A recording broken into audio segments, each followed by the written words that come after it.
हे राधा। या बरवाड़े के जो लोग बैठे ना, आपकी श्रीमतियों की बात नहीं है वो, ये सब सीधी चलती है। नहीं नहीं, इनको बोलो कि नहीं नाचना है तो नाचते हैं, ऐसे सीधे चलते हैं। बोलो राधे राधे। राधे राधे। श्रीमद् भागवत के महात्म्य के पश्चात 3 श्लोकों में मंगलाचरण किया गया।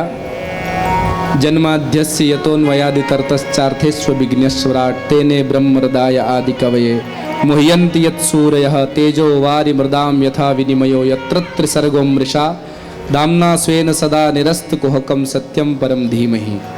भगवान सच्चिदानंद को प्रणाम किया गया। निगम कल्प तरोर गलितम फलम शुकमुखादमृतद्रव संयुतम पिबत भागवतम रसमालयम मुहुरहो रसिका भुवि भावुका। इस भागवत को कल्प वृक्ष का फल बताया जो कि बहुत मीठा है, इसको पियो और सदैव पियो। मुहुरहो अर्थात बार बार, मुहुर्मुहु। कब तक पिए? बोले मृत्यु पर्यंतम, जब तक मृत्यु नहीं आ जाए तब तक भागवत सुनते रहो। ऐसा नहीं कि एक बार सुन ली तो हो गई तृप्ति। एक बार सुनकर जिसके कान तृप्त हो जाए समझो वो श्रोता बना ही नहीं। श्रोता वो है जो एक बार सुने और ललक लग जाए तो फिर जहां कथा हो वहां सुनने चला जाए, वो श्रोता। जो एक भी कथा न छोड़े, चाहे वो 1 किलोमीटर पर हो, 10 किलोमीटर पर हो या 100 किलोमीटर पे, उस कथा में अवश्य जाए। कथा सुनेंगे, जिंदगी चलती रहती है। हानि लाभ जीवन मरण यश अपयश विद्या सब चलता रहता है, पर जिससे कथा ना छूटे वो श्रोता। हमारे कैलाश भाई, अशोक भाई, इन्होंने कम से कम मेरे ख्याल से 20 कथाएं तो सुन ली होगी मेरे द्वारा। हमारे द्वारा 20 कथाएं तो ये सुन चुके होंगे। एक स्वयं भी करवा चुके हैं। तीर्थों में भी, जगन्नाथपुरी भी हमारे साथ गए थे। अभी रामेश्वरम में कथा हुई, वहाँ तमिलनाडु, वहाँ भी साथ में गए थे। स्वयं ने भी करवाई, अन्य स्थानों पर भी सुनी, यहाँ भी पिछली बार भी आए थे। हर कथा में आते हैं, फिर भी मन भरता ही नहीं। आज कथा का दूसरा ही दिन और आप समय निकाल करके भावना बेन, कैलाश भाई, अशोक भाई आ ही गए कि गुरुजी कथा। भावना बेन तो बोल रहे थे कि आज की कथा बहुत अच्छी रही गुरुजी, मैंने लाइव सुनी पूरी। तो कई लोग लाइव भी सुन रहे हैं घर बैठे बैठे। पृथु जी महाराज भगवान नारायण से कहते हैं, सरकार मुझे एक ही वरदान दे दो। क्या?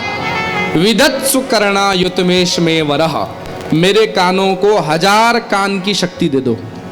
क्या करोगे 1000 कान को? बोले एक कान से आपकी कथा सुनकर के तृप्ति नहीं होती, इसलिए मुझे 1000 कान चाहिए ताकि आपकी कथा सुनता रहूं, सुनता रहूं, सुनता रहूं। भर ही निरंतर हो ही न पूरे, जिसके कान कथा सुनकर कभी तृप्त न होते हो वो आपका श्रोता।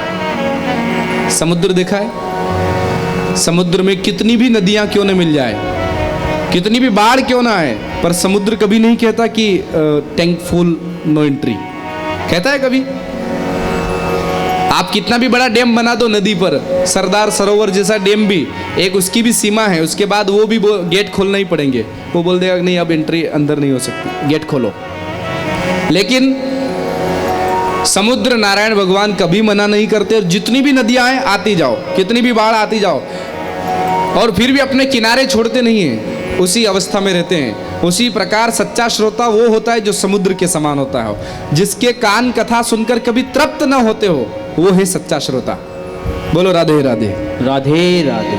कथा सुनकर के ये हो जाए क्या, रात में ही तो कीर्तन सुना, सुबह तो कथा सुनी, क्या तो समझो वो श्रोता नहीं बन पाया, अभी बाकी है, कसर है अभी। भागवत के 2 अध्याय में 6 प्रश्न सूत जी महाराज से शौनक जी ने किए। किम श्रेयः शास्त्र सारः कह स्वावतार प्रयोजनम,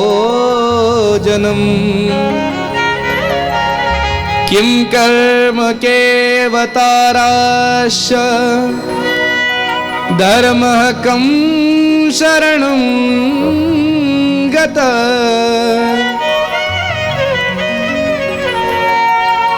मनुष्य का कल्याण कैसे हो, शास्त्रों का सार क्या है, भगवान के अवतार लेने का कारण क्या है, भगवान के अवतार कितने होते हैं, और भगवान जब अवतार लेकर धराधाम छोड़कर जाते हैं तब धर्म किसकी शरण में जाता है। ये 6 प्रश्न, और इन 6 प्रश्न के उत्तर में पूरी भागवत है, जो सूत जी महाराज ने शौनक आदि ऋषियों को सुनाई। पहले तो अपने गुरुदेव सुखदेव जी को याद किया, और सुखदेव जी की जीवनी यहाँ सुनाई गई कि भगवान राधा रानी की गोद में खेलते थे, फिर अमरनाथ की गुफा में आकर बैठे, भगवान भोलेनाथ ने उनको कथा सुनाई, वहाँ से उड़कर गए, व्यास पत्नी के गर्भ में पहुँचे, 12 वर्षों तक माँ के गर्भ में रहे, 12 वर्षों बाद जन्म हुआ, जंगल में चले गए, व्यास जी पुकारते रह गए, और वही व्यास जी के सुपुत्र सुखदेव जी महाराज इस भागवत के प्रथम वक्ता बने, जिन्होंने कथा सुनाई। और कथा सुखदेव जी ने सुनाई। उस कथा में वर्णन आता है, सूत जी कहते हैं कि एक बार बद्री विशाल के पास में जो व्यास जी का आश्रम है, सम्याप्रास आश्रम, उस आश्रम में व्यास जी महाराज उदास बैठे थे। उसी समय वहाँ नारद जी का जाना हुआ, और नारद जी ने उदास व्यास जी को देखा तो प्रश्न पूछा, महाराज पाराशर्ज महाभाग भवतः कच्चिदात्मना परितुष्यति शारीरा आत्मा मानस एव वा। आपकी उदासी का कारण क्या है? तो व्यास जी ने कहा कि मैंने ग्रंथ बहुत लिखे, लेकिन मेरे मन को संतुष्टि नहीं है। कई बार हमें भी होता है, हम कथा सुनाते हैं, 3 घंटे पूरे हो जाते हैं, लेकिन हमको लगता है आज सुनाने में तृप्ति नहीं हुई, जो सुनाना था वो हम सुना नहीं पाए। कभी कभी हो जाता है ऐसा, और कभी कभी ऐसा होता है कि हम बैठे और क्या कनेक्शन जुड़ता है कि 1 घंटे में वो सुना देते हैं कि हम खुद खुश हो जाते हैं कि वाह आज अच्छी सुना दी। आज व्यास जी भी इसी चिंता में कि बहुत ग्रंथ लिखे, 4 वेद, 6 शास्त्र, 17 पुराण, 108 उपनिषद, स्मृतियां, बहुत लिखा, पर फिर भी मुझे तृप्ति नहीं। तब नारद जी ने कहा, बाबा आपने लिखा तो बहुत है, लेकिन केवल भगवान के बारे में, भगवान के भक्तों के बारे में नहीं लिखा। इसलिए एक ग्रंथ ऐसा बनाइए जिसमें भगवान की भी कथा हो और भगवान के भक्तों की भी कथा हो। तब व्यास जी ने श्रीमद् भागवत का निर्माण किया। दीपक भाई, एकमात्र भागवत ऐसा ग्रंथ है जिसमें भगवान की भी कथा है और भगवान के भक्तों की भी कथा है। इसमें ध्रुव जी की कथा आती है, प्रहलाद जी की कथा आती है, पृथु जी की आती है, वृत्रासुर की आती है, कितने ही भक्तों की कथा आती है। राक्षस कुल में जन्म लेने वाले प्रहलाद लेकिन भगवान के भक्त हुए। एक बात बताएं, पिता को सबसे ज्यादा प्रसन्नता कब होती है? पूछिए, अगर हम पूछें कि पिता की प्रसन्नता सबसे ज्यादा किस बात को सुनने में होती है, तो आपका जवाब क्या होगा? बोलो भाई। उसके पुत्र की कोई प्रशंसा कर दे, बड़ाई कर दे, हैं? अरे साहब वाह, आपका बेटा 94 लेकर आया, वाह वाह क्या बढ़िया पढ़ाई करी उसने, 94% बनाए। कोई 90% बनाता है, कोई 85% बनाता है, तो लोग आकर के घर पे धन्यवाद देते, वाह आपके बेटे ने इतने प्रतिशत बनाए, वाह वाह। आपकी बेटी तहसीलदार बन गई, वाह। आपकी बेटी फलाने कलेक्टर बन गई, वाह। आपके बेटे ने ये नाम रोशन कर दिया, वाह। तो वो जो बेटे की प्रशंसा की जाती है, संतान की प्रशंसा की जाती है, उस समय पिता बाहर से भले ही न दिखाए, लेकिन उसको अंदर से जितनी खुशी होती है और किसी चीज में नहीं होती। बोलो राधे राधे। उसी प्रकार जितने भी भक्त हैं वो सब भगवान के पुत्र हैं, सब भगवान की संतान हैं। और भक्तों की बड़ाई की जाए ना तो और किसी को कुछ लगे या ना लगे, लेकिन भगवान को बहुत अच्छा लगता है, वाह मेरे भक्तों की चर्चा हो रही है। इसलिए हम भागवत सुनाते हैं तो विशेष करके कहीं ना कहीं भक्तों की चरित्र ज्यादा सुनाते हैं। क्यों? क्योंकि इसमें जो ठाकुर जी को प्रसन्नता होती है वो किसी में नहीं होती। चाहे वो रेदास जी का चरित्र हो, सावता महाराज का हो, या चोखा मेला भगत का हो, किसी का भी हो, चाहे कान्होबा पात्रा का हो, चाहे खंडेराव महाराज का हो, पर इन चरित्रों को जब कोई वक्ता सुनाता है तो ठाकुर जी को बहुत प्रसन्नता होती है। बोलो राधे राधे राधे राधे। यलकोट यलकोट जय मल्हार। थोड़ी धीरे आवाज आई, यलकोट यलकोट जय मल्हार। आप रे समझ में नहीं आएगा, आवेगा भी कोनी। सरकार किसी पुत्र की प्रशंसा पर पिता जैसे प्रसन्न होता है, उसी प्रकार भक्त की प्रशंसा पर भगवान प्रसन्न होते हैं। आपको भगवान को प्रसन्न करना हो ना तो किसी भक्त का नाम लेना चालू कर दो। हमारे महाराष्ट्र में तो यही बात तो है विशेष। यहाँ भगवान का नाम गाया जाता है, अच्छा है, लेकिन साथ साथ में भक्तों का नाम भी गाते हैं। ज्ञानोबा माऊली तुकाराम, ज्ञानोबा माऊली, ज्ञानोबा माऊली तुकाराम, ज्ञानोबा माऊली, ज्ञानोबा माऊली तुकाराम, ज्ञानोबा माऊली, ज्ञानोबा माऊली तुकाराम, जय जय ज्ञानोबा माऊली, ज्ञानोबा माऊली तुकाराम, जय जय ज्ञानोबा माऊली, ज्ञानोबा माऊली तुकाराम, जय जय ज्ञानोबा माऊली, ज्ञानोबा माऊली तुकाराम, जय जय ज्ञानोबा, ज्ञानोबा माऊली तुकाराम, ज्ञानोबा माऊली, ज्ञानोबा माऊली तुकाराम, ज्ञानोबा माऊली।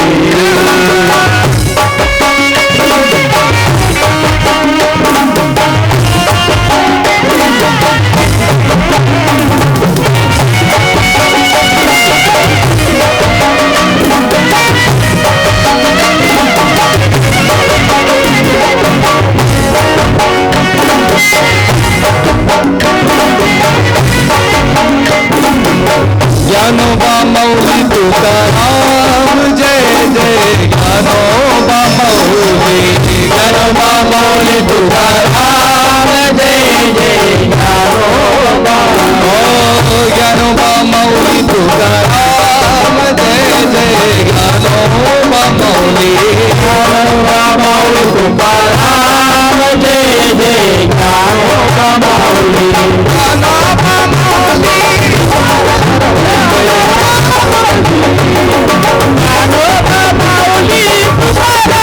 ज्ञानोबा माऊली, ज्ञानोबा ज्ञानोबा ज्ञानोबा ज्ञानोबा ज्ञानोबा ज्ञानोबा माऊली तुकाराम, ज्ञानोबा ज्ञानोबा ज्ञानोबा ज्ञानोबा ज्ञानोबा ज्ञानोबा माऊली तुकाराम, ज्ञानोबा ज्ञानोबा ज्ञानोबा ज्ञानोबा ज्ञानोबा माऊली तुकाराम, ज्ञानोबा ज्ञानोबा ज्ञानोबा ज्ञानोबा ज्ञानोबा ज्ञानोबा माऊली तुकाराम, ज्ञानोबा ज्ञानोबा ज्ञानोबा ज्ञानोबा ज्ञानोबा माऊली, ज्ञानोबा तुकाराम, ज्ञानोबा ज्ञानोबा ज्ञानोबा ज्ञानोबा ज्ञानोबा माऊली, ज्ञानोबा तुकाराम, ज्ञानोबा ज्ञानोबा ज्ञानोबा ज्ञानोबा ज्ञानोबा माऊली, तुकाराम महाराज की जय। तो ये कीर्तन तो है, लेकिन ज्ञानोबा के साथ साथ तुकाराम महाराज का नाम भी गाया जा रहा है। क्यों गाया जा रहा है? क्योंकि भक्त का नाम है, और भक्त का नाम भगवान को सबसे प्यारा लगता है, इसलिए हमारे महाराष्ट्र गाते हैं। व्यास जी से जब नारद जी ने कहा कि मुझे ही देख लो, मैं पूर्व जन्म में दासी का बेटा था, मेरी माँ ब्राह्मण देवता के घर कार्य करती थी। एक बार की बात, उन ब्राह्मण देवता के घर 4 महीने के लिए, चातुर्मास्य के लिए कुछ महात्मा लोग पधारे, और 4 महीने वे महात्मा लोग जब रुके तो मैं उन महात्माओं की सेवा में लग गया, संतों की सेवा में लग गया, और संतों की सेवा करते करते करते करते 4 महीने कब बीत गए पता ही नहीं चला। 4 महीने बाद वो महात्मा जब जाने लगे तो मैंने महाराज से कहा, महाराज जा तो रहे हो लेकिन मुझे साथ ले लो, मैं भी आपके साथ चलना चाहता हूं। तो महात्माओं ने कहा, नहीं नहीं बेटा, तुम्हारी माँ जीवित है, और जब तक माँ जीवित है तब तक पहले माँ की सेवा करो, क्योंकि इस दुनिया में परमात्मा का सबसे पहला रूप यदि कोई है तो वह माँ है। परमात्मा की हम पूजा करें, उनका सम्मान करें, उनसे प्रेम करें, पर माँ का अपमान करें तो कोई भी रूप हो, चाहे पंडरीनाथ भगवान का रूप हो, चाहे द्वारिकाधीश का रूप हो, चाहे भगवान महाकाल का रूप क्यों न हो, कोई भी देवता प्रसन्न होने वाला नहीं है। मां का अपमान और परमात्मा का सम्मान ये कभी नहीं हो सकता। सरकार, एक मां अपनी संतान के लिए जो करती है ना, वो दुनिया का कोई व्यक्ति नहीं कर सकता। बोलो राधे राधे। दुनिया में आप सबका कर्ज चुका सकते हो, सबके ऋण से उऋण हो सकते हो, लेकिन मां के ऋण से उऋण नहीं हो सकते। मां का ऋण ऐसा है, आप अपने शरीर की चमड़ी को निकलवाओ और उस चमड़ी से जूतियां बना करके वो भी मां को पहनाओ कि ये पहनो और आप धरती पर चलो, तो भी आप मां के ऋण से उऋण नहीं हो सकते। वो ऋण होता है मां का। बोलो राधे राधे। राधे राधे। एक बेटे ने कहा, मां बार बार तुम बोलती हो मैंने बहुत तुम्हारे लिए किया, ये किया वो किया, आज बोलो क्या क्या किया, सब लिखा दो, सारा ऋण चुका दूंगा, करोड़पति आदमी हूं मैं। अच्छा बेटा रहने दे। अरे नहीं नहीं बोलो, रोज तुम बोलती हो कि मैंने ये किया मैंने वो किया, बताओ क्या क्या किया, मैं अभी दे देता हूं इतना पैसा आपको। मां ने कहा ऐसा है, ठीक है कल दे देना, आज सो जा। तो बेटा सो गया। अब रात में मां ने क्या किया, जैसे ही बेटे को नींद आई, 10 बज रही होगी, पास में इस तरफ बेटा सोया, थोड़ी दूर इधर मां सोई। बेटे को नींद आई, उसने देखा कि सो गया है, तो मां ने एक पानी का लोटा लिया और ऐसे नीचे यूं पानी गिरा दिया। बिस्तर गीले हुए तो वो बेटा जाग गया। अरे ये गीला कैसे हो गया? तो मां ने कहा अरे वो बेटा गलती से मेरा पैर लग गया और बिस्तर गीला हो गया। अच्छा अच्छा ठीक है कोई बात नहीं। सो गया, बिस्तर पलटा है दूसरी तरफ से करके और सो गया। थोड़ी देर बाद 11 साढ़े 11 बजे होगी, उस बेटे को फिर नींद आई। माँ इधर, उसने देखा कि बेटा सो गया है, दूसरा पानी का लोटा लिया, फिर फेंका नीचे, और फिर पानी जब उसके शरीर से लगा, गीला गीला लगा उसको, फिर जाग गया। अरे ये फिर किसने पानी गिरा दिया? तो माँ ने कहा अरे बेटा वो मैं नींद में इधर करवट बदलने लगी, मेरा हाथ लगा और लोटा गिर गया, पानी गिर गया। अरे राम राम राम, माँ मुझे सुबह ऑफिस जाना है, इतनी देर हो रही, अब सोऊंगा नहीं तो ऑफिस में नींद आएगी, क्या बार बार पानी गिरा रही हो? तो माँ ने कहा बेटा अब नहीं होगा, सो जाओ सो जाओ। बेटा फिर सो गया। रात में 12-1 बज रही होगी, 1:30 बज रही होगी, नींद उसको बढ़िया नींद आई गहरी। माँ ने फिर एक पानी का लोटा ऐसे गिराया, बिस्तर गीले हुए, बेटा फिर जागा, और अब की बार तो उसको क्रोध आ गया। क्या है ये बार बार? मैं सोता हूं, नींद आती है और तुम पानी गिरा देती हो, बिस्तर गीले कर देती हो। 3 बार बिस्तर बदल चुका हूं, रात भर हो गई जागते जागते, थोड़ी देर में सुबह उठकर मुझे जाना है। बुद्धि तो खराब नहीं हो गई, दिमाग खराब तो नहीं हो गया, बार बार गीला कर रही हो बिस्तर है? तो मां ने कहा बस एक ही रात में इतना गुस्सा आ गया? बेटा ये तो 3 बार बिस्तर गीले हुए हैं, लेकिन तू जब छोटा था ना तो एक रात नहीं हजारों रात ऐसी निकली है कि तूने बिस्तर गीले किए और मैं गीले में सोई, तुझे सूखे में सुलाया, पर मैंने एक बार भी क्रोध नहीं किया। क्या ऋण चुकाओगे आप मां का? शरीर को टुकड़ों टुकड़ों में भी बेच करके और मां के लिए कुछ अर्जित करो तो भी आप ऋण अदा नहीं कर सकते। और उसी मां को बेटे आजकल कहते हैं अरे माँ क्या किया है? माँ बार बार बोलती रहती मैंने किया, मैंने वो किया, मैंने कुछ नहीं किया। बच्चे नहीं मानते माँ को। ऐसे दुष्ट धुंधुकारियों को तो भगवान भला करे उनका। लेकिन आप कितने भी बड़े दानी बन जाओ, कितने भी बड़े सज्जन बन जाओ, कितने भी बड़े प्रतिष्ठित व्यक्ति बन जाओ, कितने भी बड़े भंडारे करवाने लग जाओ, लेकिन घर में माँ भूखी सोई है तो आपको न दान का पुण्य मिलने वाला, न भंडारे का पुण्य मिलने वाला। कई घरों में देखा है, 4-4 बेटे हैं, पिताजी का देहांत हुआ तो माँ ने उन चारों बेटों को, किसी घर में 3 बेटे हैं, किसी में 5 भी है, किसी में 2 भी है, माँ ने जैसे तैसे करके दिन रात एक करके पसीना कर बहा बहा करके, और उन 2 बच्चों को, किसी ने 3 बच्चों को, किसी ने 4 बच्चों को पढ़ा लिखा करके अपने पैरों पर खड़ा किया। चारों की नौकरियां लगी, चारों का विवाह करवाया।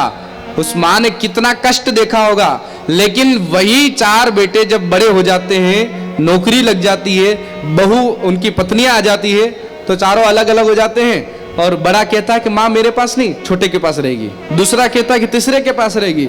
तीसरा कहता है चौथे के पास रहेगी। चौथा भी मना करता है कि नहीं हो तो माँ को वृद्धाश्रम भेज दो। अरे शर्म आना चाहिए ऐसे लोगों को। ऐसे लोगों को तो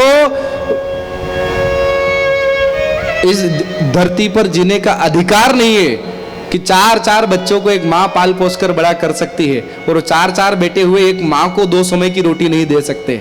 उस माँ का चश्मा टूट जाए तो चश्मे का कांच नहीं बदलवा सकते, उसकी चप्पल टूट जाए तो सैंडल नहीं ला करके दे सकते, उसकी साड़ी फट जाए तो पुरानी साड़ी में डोलती रहती है, वो बच्चे उसकी साड़ी तक नहीं बदलवा सकते। धिक्कार है ऐसी संतान पर। आप कितना भी पुण्य कर लो, कितना भी अन्नदान कर दो, उस अन्नदान का, उस पुण्य का कोई मतलब नहीं है अगर घर में मां भूखी बैठी है। एक वृद्धाश्रम, उस वृद्धाश्रम में एक महात्मा का जाना हुआ। सब लोगों के लिए वो कपड़े लेकर गए थे, तो सब लोगों को कपड़े बांट रहे थे। एक पति पत्नी खिड़की के पास खड़े खड़े और बाहर की ओर झांक रहे थे। कपड़े बट गए पर वो उधर से इधर नहीं आए, वही खिड़की में से बाहर झांक रहे थे। तब उन महात्मा ने पूछा कि ये दोनों क्यों नहीं आ रहे, क्या इनको कपड़े नहीं चाहिए, इनको महात्मा से प्रेम नहीं है? तो लोगों ने कहा नहीं महाराज, वो बात नहीं है, लेकिन ये जो दोनों वृद्ध है ना, ये जहाँ से खड़े होकर देख रहे हैं ना, इस वृद्धाश्रम के सामने वाला घर इनका स्वयं का घर है। इनका बेटा और इनकी बहू उस घर में रहती है। क्या देख रहे हैं? बोले इनका जो नातू है ना, बेटे का बेटा, वो स्कूल जाता है और स्कूल से आता है, उतनी सी देर वो पोता इनको दिखता है, तो खिड़की में खड़े होकर के उस पोते को देखने के लिए 1 घंटे तक इंतजार करते हैं कि वो पोता तैयार होकर स्कूल जाएगा तो हम एक बार उसको देख लेंगे। वो नातू तैयार होकर के स्कूल जाएगा तो हम उसकी एक झलक पालेंगे। उस नातू को देखने के लिए 1-1 घंटे सुबह, 1 घंटा शाम को खड़े रहते हैं। सोचो वो बेटा कैसा होगा, वो बहू कैसी होगी जिसके सास ससुर सामने वृद्धाश्रम में और उसमें सड़ रहे हैं, लेकिन वो घर में नहीं बुला सकते। आपकी उस संपत्ति का क्या मतलब? आपके घर में चाहे 56 प्रकार के पकवान रोज बनते हो, क्या मतलब उन पकवानों का? आप चाहे नई से नई साड़ी, नए से नए हार पहनती हो, नए से नए गहने लाकर पहनती हो, बेटा नए से नए कपड़े पहनता है, जूते पहनता है, मोबाइल लाता है, लैपटॉप लाता है, कार लाता है, पर इन सारे संसाधनों का मतलब क्या यदि हम इन संसाधनों से माँ बाप को खुश नहीं कर सकते, माँ को खुश नहीं कर सकते? बुरा न मानना, लेकिन इस दुनिया में संतानों से, बेटे से जितना प्रेम माँ करती है ना, उतना दुनिया का कोई व्यक्ति नहीं कर सकता। भले आप बाहर रहो, आप एक बार भी फोन मत लगाओ, पर वो माँ तो मोबाइल देखना भी नहीं आता, फिर भी किसी को बोल दे, देखो मेरे बेटे का कोई मिस कॉल तो नहीं है, मेरा बेटा बाहर रहता है ना, मुझे मालूम नहीं चलता, देखो तो जरा। दूसरों को मोबाइल दिखाती फिरती है। भैया एक फोन लगा दो, वो फोन लगाता है और बेटे से बोलती, बेटा, और माँ का एक ही प्रश्न, तूने कुछ खाया कि नहीं? बेटा समय से भोजन करना। और बाहर से बेटा आएगा तो माँ और कुछ पूछे ना पूछे, देखते ही कहेगी मेरा बेटा बहुत दुबला हो गया है। चाहे वो बेटा दुबला नहीं हुआ, लेकिन ये माँ की दृष्टि है।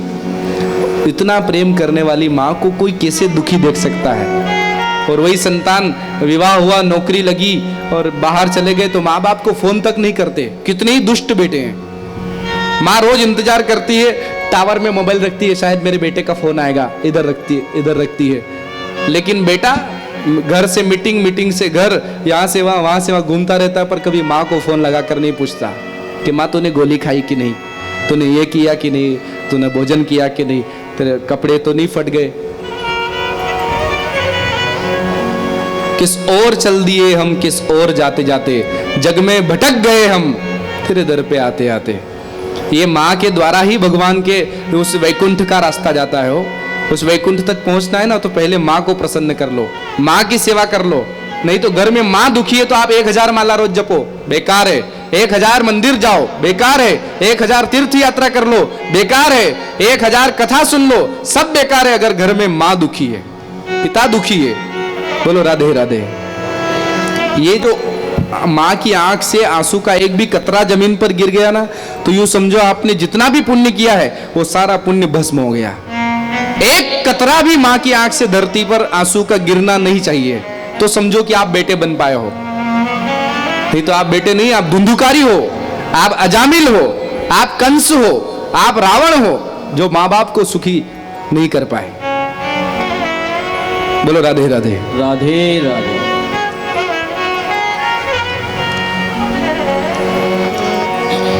आई माझी मायेचा सागर, दिला तिने जीवनाकार.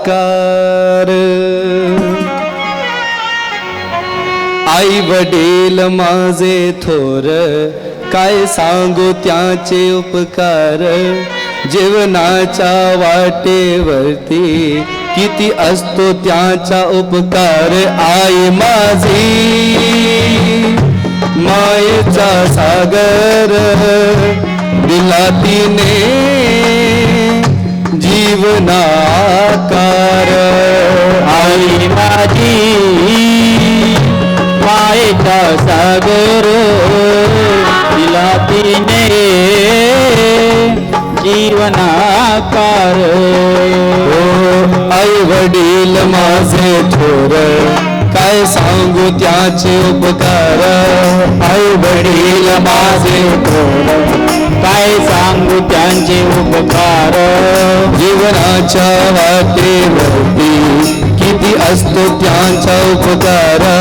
जीवनाच्या वाटेवरती किती असतो जे उपकार.